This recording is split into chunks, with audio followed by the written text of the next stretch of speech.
Hello friends, welcome to my channel. Sriramanavami వచ్చేసింది కదా. ఆ స్వామివారికి ఇష్టమైన మన ప్రసాదాలు పెడితే మనకు బాగుంటుంది కదా. శ్రీరామనవమి రోజు స్వామివారికి ఇష్టమైన ప్రసాదాలు చాలా ఉన్నాయి. అందులో ఎప్పటికీ ముఖ్యమైనవి పానకము, వడపప్పు, బెల్లము, పులిహోర. దేవుడి దగ్గర కంపల్సరిగా ఇవి ఉండాల్సిందే కదా. అందుకని నేను ముఖ్యంగా ఈ 3 ప్రసాదాలు నేను చేస్తున్నా. దానికి ముందుగా నేను పానకానికి మనకు కావాల్సినవి ఏంటి అంటే, ముందుగా బెల్లం, యాలకులు, ఇది మిరియాలు, ఇది సొంటి, కొంచెం బెల్లము సన్నగా తురుముకొని ఈ మూడింటిని పొడి చేసుకోవాలి. పొడి చేసుకుంటే పానకానికి రెడీ అయిపోతుంది. పొడిగా తయారు చేసుకుందాం. ఇది పెసరపప్పు అండి. పెసరపప్పు మనకు ఈ ఎండాకాలంలో, ఈ నవమి టైంలో ఏమవుతుందంటే ఎండలు బాగా ఉంటాయి. వేడి వాతావరణంలో వేడి, అలసట, ఏంటంటే నవమికి దేవుడి దగ్గరికి ఉన్నప్పుడు అలసట ఇలాంటివి వస్తూ ఉంటాయి కదా.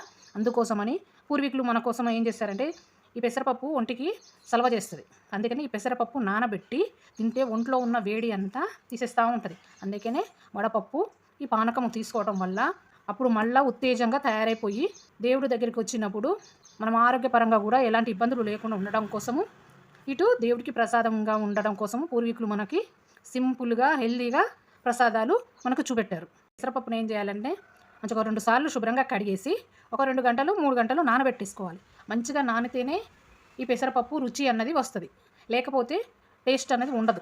దీన్ని కడిగేసి ఒక 2 గంటలు నానబెడదాం. ఇంకొకటి పులిహోర. ఇప్పుడు ఈ టైంలో మామిడికాయలు వస్తాయి కదా. ఈ మామిడికాయలు వస్తాయి కాబట్టి మామిడికాయ పులిహోర, చింతపండు పులిహోర, ఇలా రకరకాలుగా 2-3 రకాల పులిహోరలు చేసుకోవచ్చు. నిమ్మకాయ పులిహోర అని. ఈ టైంలో మామిడికాయ ఉంటుంది కాబట్టి మామిడికాయ పులిహోర చేసేద్దాం. దానికి కావాల్సింది ముఖ్యమైనవి ఏంటి అంటే, బియ్యము, మామిడికాయలు, కరివేపాకు. ఇప్పుడు నేను బియ్యము కడిగి నానబెట్టేసేసుకొని, పప్పు కడిగేసి నానబెట్టేసుకుంటా, వీటిని పొడి చేసి పెట్టేసుకొని నేను తయారీ చేసే విధానము చూపెడతాను. ముందుగా మనము మామిడికాయని ఇలా తొడిమె దగ్గర కట్ చేసేసుకొని ఇలా చెక్కు తీసేసుకోవాలి. ఇలా మొత్తము మనము ఇలా పీల్ చేసేసుకున్నాక మొత్తం తొక్క మొత్తం తీసుకున్నాక ఒక ప్లేట్ తీసుకొని, కొబ్బరి తీసుకునేది ఉంటుంది కదా, తురుముకోవాలి.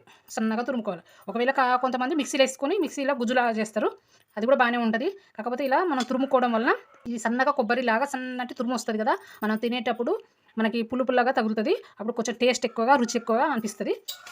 ఇలా మనం మొత్తము తురిమేసుకుందాం. పులిహోర తాలింపు కోసము స్టవ్ మీద కడాయి పెట్టేసి ఒక 3 పావుల నూనె, పులిహోరలో కొంచెం నూనె ఉంటే బాగుంటుంది. జీలకర్ర, శనగపప్పు, మినప్పప్పు, ఆవాలు, కలిపిన పోపు దినుసులు, ఎండుమిరపకాయలు పులిహోరలకి కొన్ని ఎక్కువ ఉంటేనే బాగుంటుంది. అలాగే పల్లీలు, మిరియాలు కచ్చపచ్చగా దంచుకొని వేసుకోవాలి. ఎందుకంటే డైరెక్ట్గా వేసుకోవచ్చు, కాకపోతే తీసేస్తూ ఉంటారు. ఇలా అయితే అన్నంలోకి కలిసిపోతుంది. ఇప్పుడు కొంచెము పల్లీలు కూడా దూరగా వేగాయి కదా. ఇప్పుడు ఇందులో కట్ చేసుకున్న పచ్చిమిర్చి, ఇవి కొంచెం పచ్చిమిర్చి కొంచెం మగ్గనిద్దాము. పచ్చిమిర్చి కొంచెం వేగిపోయాయి కదా. ఇప్పుడు ఇందులో కరివేపాకు, ఇందులో కావాలనుకుంటే కొంచెం ఇంగువ కూడా వేసుకోవచ్చు. ఇంగువ తినే వాళ్ళు అయితే కొంచెం ఇంగువ కూడా వేసుకుంటే ఇంకా కొద్దిగా రుచిగా ఉంటుంది. రుచికి తగ్గట్టు ఉప్పు వేసుకుంది, పసుపు. ఇప్పుడు మనము తురిమి పెట్టుకున్న మామిడికాయ ఇందులో వేసేసుకుందాం. ఇది కొంచెం పచ్చితనం పోయేదాకా నూనెలో కొంచెం వేడి అయితే పచ్చి వాసన అన్నది పోతుంది. ఎంత కలర్ఫుల్గా కనబడుతుందో. చింతపండు పులిహోర కంటే మామిడికాయ పులిహోర ఇంకా కలర్ఫుల్గా, ఇంకా రుచిగా ఉంటుంది. ఒక 2 నిమిషాలు వేడి కానిద్దాము. పచ్చితనం మొత్తం పోయింది కదా. ఇక స్టవ్ బంద్ చేసి మనం అన్నంలో కలిపేసుకుందాము. అన్నము ఉడికిందా లేదో చూద్దాము. అన్నం కూడా అయిపోయింది. ఇప్పుడు ఈ అన్నాన్ని మనము పులిహోరలాగా కలిపేసుకుందాము.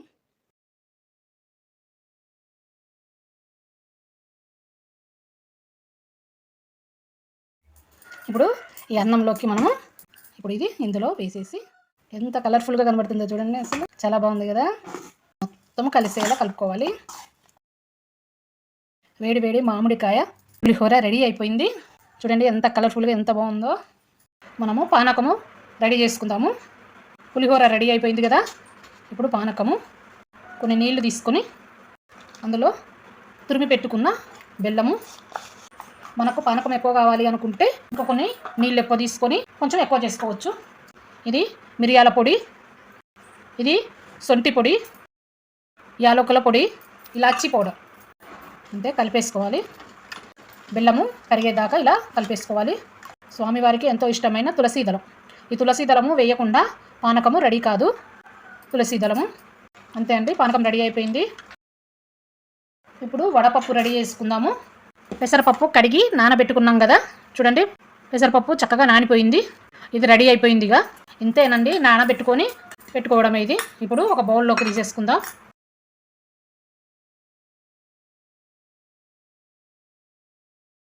చిన్న బెల్లం ముక్క, వడపప్పు బెల్లము రెడీ అయిపోయింది. ఇంతకుముందు రెడీ పెట్టుకున్నాం కదా, ఆ పులిహోరని ఇందులో వేసేసుకుందాం. పులిహోర కూడా రెడీ అయిపోయింది. మనం చక్కగా దేవుడి దగ్గర ప్రసాదంగా పెట్టేస్తాం. శ్రీరామనవమి 3 రకాల ప్రసాదాలు రెడీ అయ్యాయి. పానకము, వడపప్పు, బెల్లము, పులిహోర 3 రెడీ అయ్యాయి. ఇక స్వామివారికి ప్రసాదము పెట్టేద్దాము. మా ఛానల్ని సబ్స్క్రైబ్ చేసుకోండి, లైక్ చేయండి, కామెంట్ చేయండి. Thank you.